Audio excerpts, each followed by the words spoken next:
Borumbekne qodaan bukoo fi sagalii jedhe Oromoo. Okay, borumbekne jechuun nama daawwattoota keenya antana afaanii fi hudduu siillee irraa beeku gaafii kana.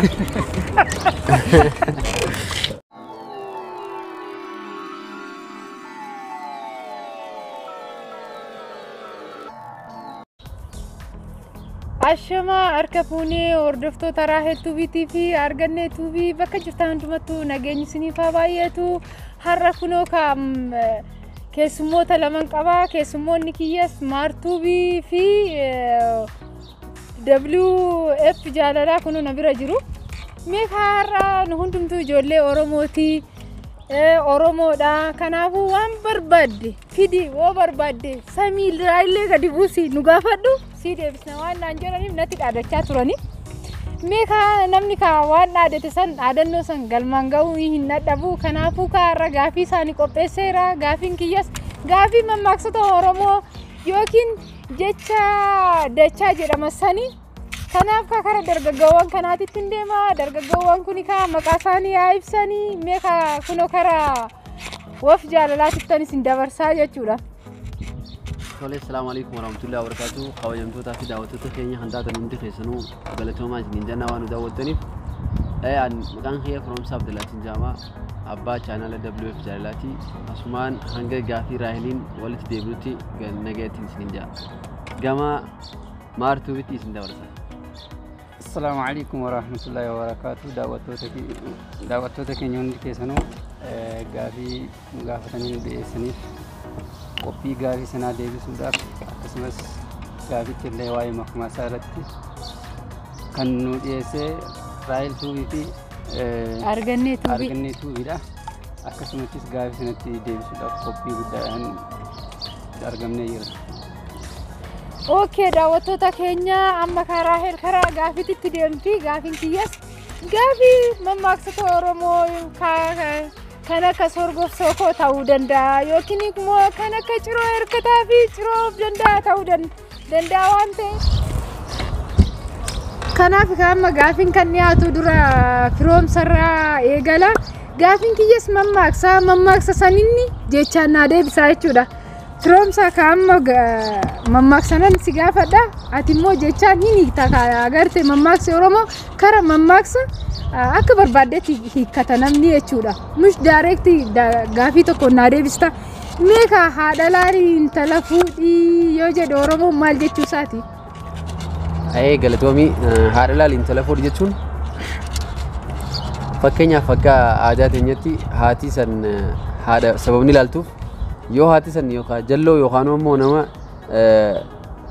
fakkeenyaaf haadha laarii jechuun amma haadha sana keessa ilaaltu haati yoo baalagee taate yookaan ammoo yookaan jechaan namatu yookaan gochisi badaa yookaan ammoo nama hunda walumaa galatti amalli isiitiif wanni isii badaa yoo ta'e fi ammaas akkasuma fuudha irratti waa hedduu wallaala namni ni beektaa akka mana yaadutti eega haadha isii ilaalte booda yoo haati isii san gaarii taate intala isiitis karaa gaarii irra guddifti akkasuma jechaa fi waa hundaan illee tiisiteeti intala isii tana karaa gaarii irratti barnootaan akkasuma jechoota gaariidhaan babbareedaadhaan guddisti intala tana akkuma ilillii takka bishaanii fi waan daddaa jalatti nanneetee babbareechitee ilillii tana guddistutti haadhallee akkasuma haatilleen ilmoo akkasuma guddifti jechuudha haati badduunis ilmoo yoo haati deemtee bakka hin taane mana caffaraa beetii fi bakka daddaa keessa yoo deemtes yookaan amallisii badaa nama arrabsaatuma kararratti akka fedhe yoo taatillee ilmoo isiitiif jalaa waan deemtuuf jecha ilmoo isiisan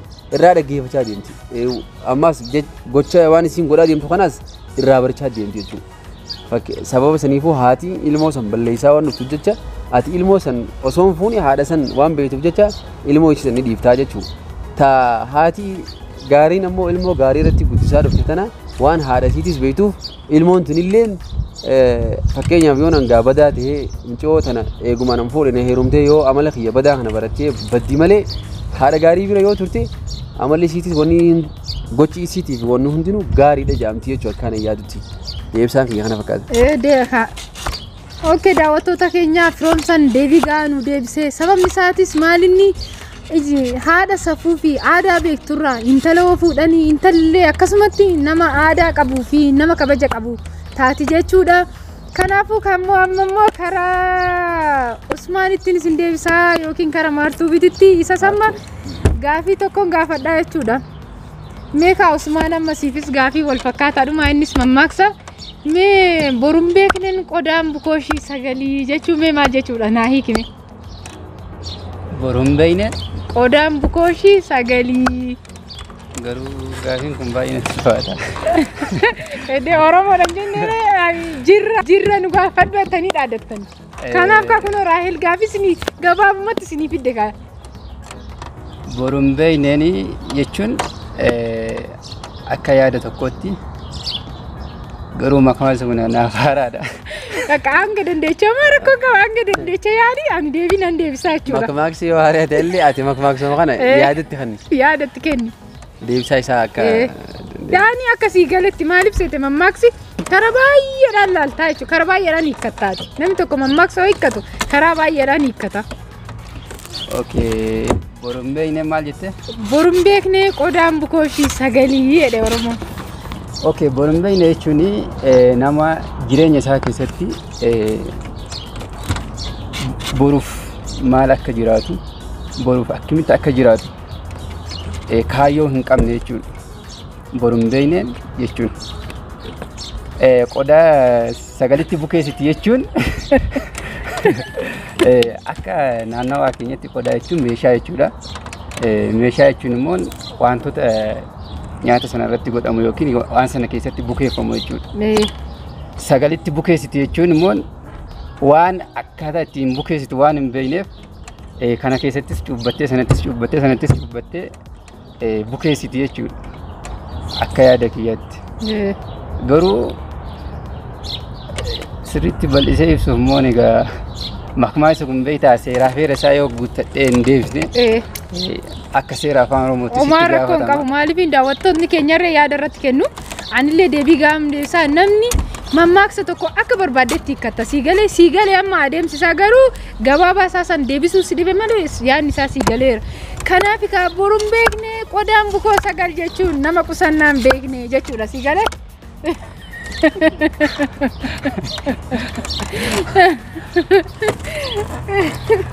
Aywa amma kafiroo kara keetan deebi'a kafiroo sinjera kan afaan naannoo mana keessatti waliin hojjiraannu barre waan ta'eef kara firoomsaa yookiin waf jaalalaatti tan isinii deebisaa gaafii lama qopheessu fe'aa raafuu warra si guure waliin jedhe maal jechuu isaati? Namaatu waliin haasa'u jiraati. Ka waliin haasa'aa jiru laala agartee mammaaksa amma raafuu laaleeti ka raafuu agartee mati raafuu hin beekta ka biyya keenyatti raafuun Oromiffaanis raafuudha. Situ fe'aa raafuu warra si guure waliinuu jedhe.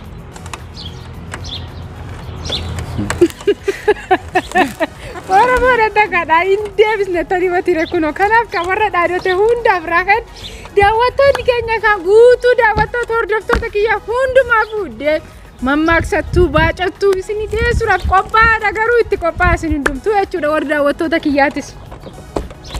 Situ fe'aa raafuu warra si guure waliinuu jedhe.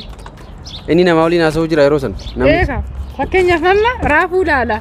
Anaatu nama waliin haasa'u jira fakkeenyaaf. Ati namaan waliin isin haasa'in gabaabatta si deebisa. Raafuu tokko raafuu laale raafuun kaamma ganna fakkeenyaaf kara biyya keenyaa adeemnu kara iddoo dhaloota keenyaa jechuudha. Ganna naannoo hunda bishaantu jira waan ta'eef raafuun rakkisha beekte raafuutu gabaa keessa ciisa. Maal jechuu isaati namichi kun akkasitti raafuun sun rakkashiteet maallaqa dhabdee achi bira teechi. Maal jechuu isaati situ fe'aa raafuu warra si guure waliinuu jedhe.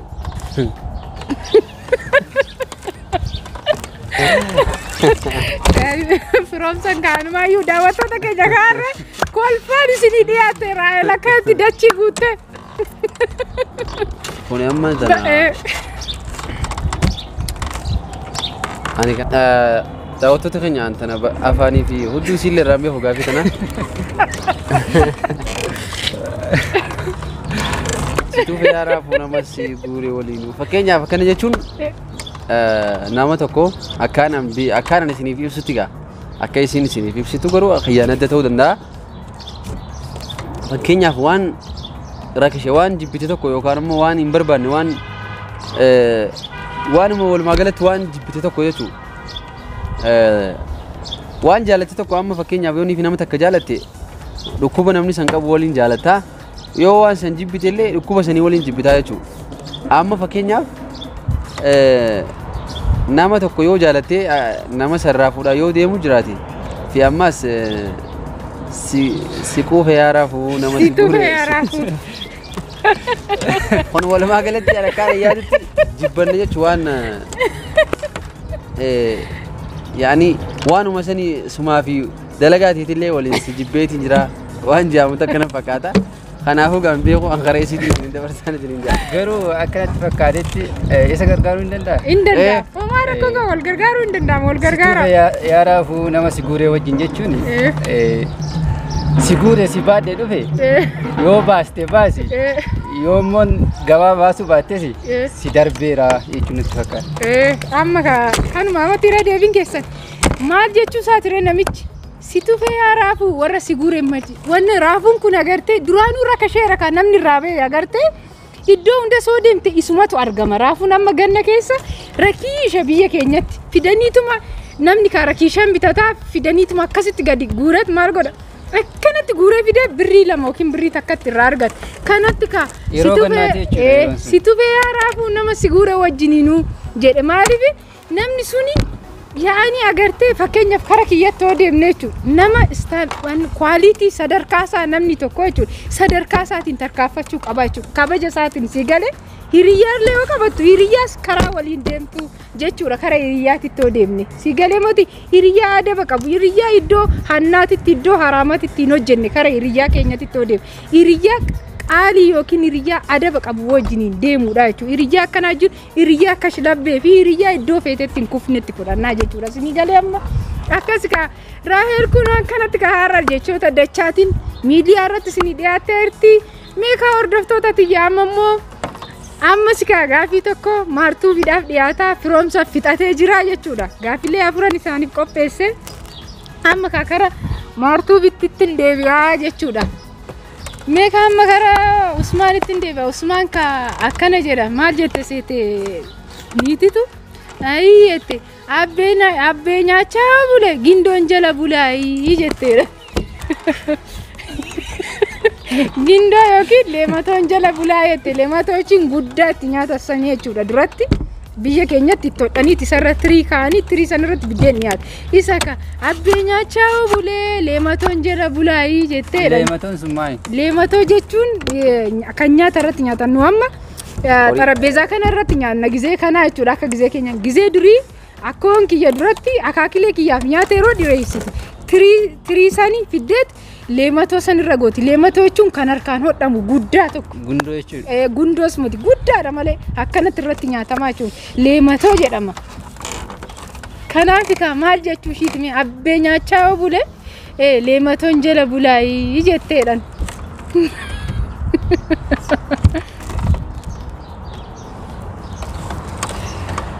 Daawwattoota keenya kun akkana fakkaata ka deebiin ni bee rakkisaa jira ijoollee Oromooti Oromiffa sirriitti dandeenya mammaaksoo barbaadde samii gadi buuseedhaan yaani kun waanuma na harka jiruun kenneefi ka kun isumaan haa deebisu wallaalanii akkam jetture Raahel tuubii argannee tuubii na har'a kaayi akkanatti iddoo nama bashannansiisutti jechoota nama bashannansiisanii fiddee inni jedhe kun eenyu? Haadhatu ilmaan jala agartee mammaaksa bar abbee nyaachaa bule leematoon jala bulaa jette. Raahel jedhe qaba.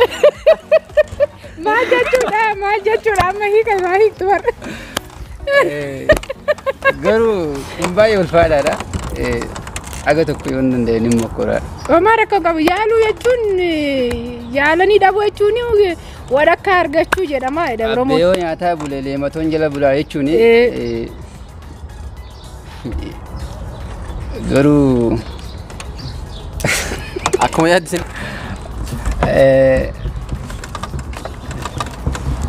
awoo baay'ee ulfaadha waan jiru.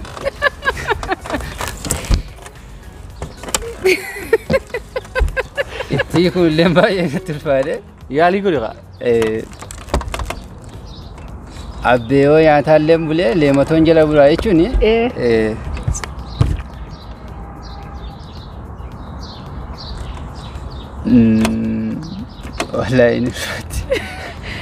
ka Kanaafi ka hordoftoota teenya kunoo kan beektanii kutaaleen Oromiyaa baay'eedha. Kutaalee Oromiyaa hunda keessattuu mammaaksota adda addaatitu jira.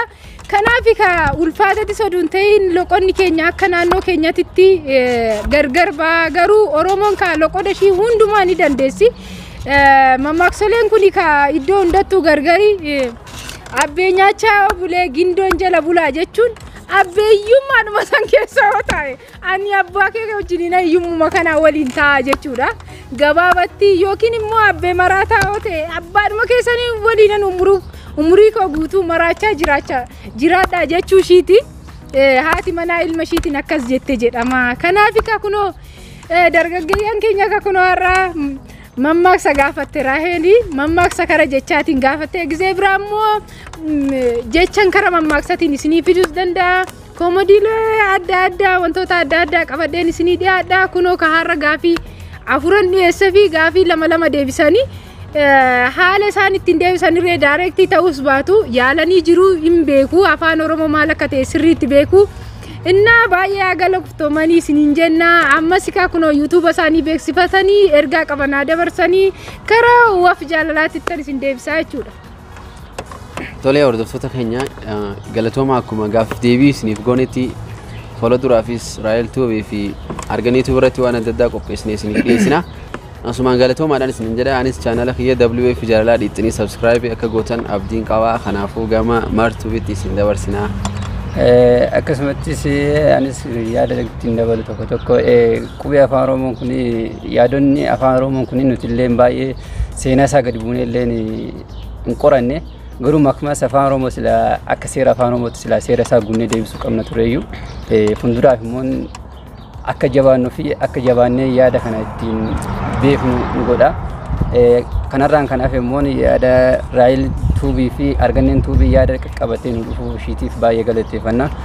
Kanarraa kanaaf immoo akkasumattis kabajamtoota keenya bakka jirtanitti Raahel Tuubii fi argannee Tuubii subscribe like gochuuf waayif jaalala subscribe like gochuun achiin taansuudhaan martuubii like share gochuudhaan subscribe gochuudhaan hin nagatina. Akkasumatti inshallah kan fuulduras yaadalee nama gammachiisanii fi jechoota hawwii ta'an ammas jechoota hayyoonni fuulduratti nu duraan kaan qaqqabanii dhufuudhaaf isiniifis barnoota ta'a. Nutiifis immoo waan darbinee dagannee bira dabarre tokko akka yaadannu godha. Kanaafuu akkasumattis galatooma hordoftoota keenya isiniin jedha.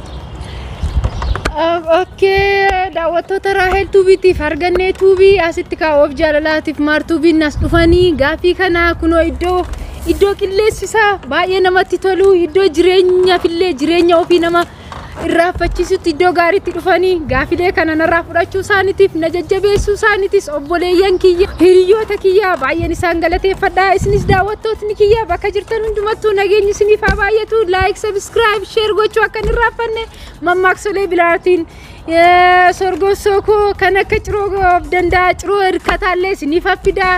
Kanaafuu daawwachuuf yookiin dhageeffachuuf afaan Oromoo sorgossookoo afaan Oromoo sirriitti hin barannoo jettan like subscribe gootanii yeroo hundumaa nafaana ta'uu keessaniin baay'een isin galateeffadha. Ammas warra haaraa ta'aniif balballi koo banaadha. Welcome isiniin jedhee jira. Hanga viidiyoo biraatiin walitti deebinutti nagaan turaa fayyaa naa ta'a.